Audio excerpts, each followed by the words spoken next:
Hello dear people, my name is Samantha and today I want to talk about your first step when you move to Sweden as EU citizen and you want to stay at least 1 year in Sweden. What you need to know and what you need to do. First thing, you need to go physically, so personal, in Skatteverket and to require social coordination number, which is called samordningsnummer on Swedish. That's one unique number that you get and which helps you to connect with important Swedish institutions, to can open a bank account, to can apply for SFI, the language, and things like this. Which documents do you need to can get your social coordination number? First thing, registering on some address. So you need to be registered somewhere in Sweden. If you have some contract, it's good to bring with you when you go to Skatteverket.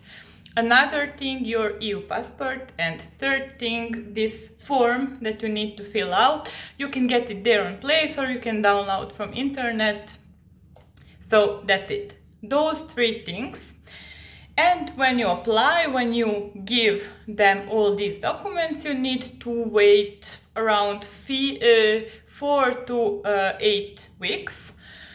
And the very important thing is that on your post, you need to write your name. So on address where you live, it's very important to write your name because you can't get post there if your name isn't on this post. And when you got your social coordination number, you can go to banks to open your account. You can apply for language or things like this. But another situation is when you already have a job. You can apply directly for personal number. But in case if you have around 75 to 100% job and at least 6 months. So contract needs to be something like this. If you don't fill out these requirements for personal number, you will get automatically social coordination number. But it's good to make your way shorter to get a job directly on 75 to 100% at least 6 months, and you can apply directly to personal number. What do you need for personal number? All these things plus your contract.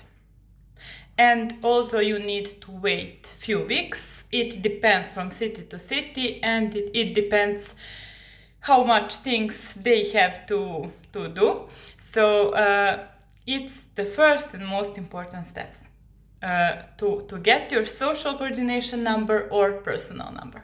If you got first your social coordination number and later you got a job and you apply for personal number, they will change it automatically. So you don't need to do anything with your social coordination number. They will directly replace it with personal number, so that's it. Personal number is a most important thing in Sweden, and you will see it's connected with every institution and on every place where you go, the first thing which is required is your personal number.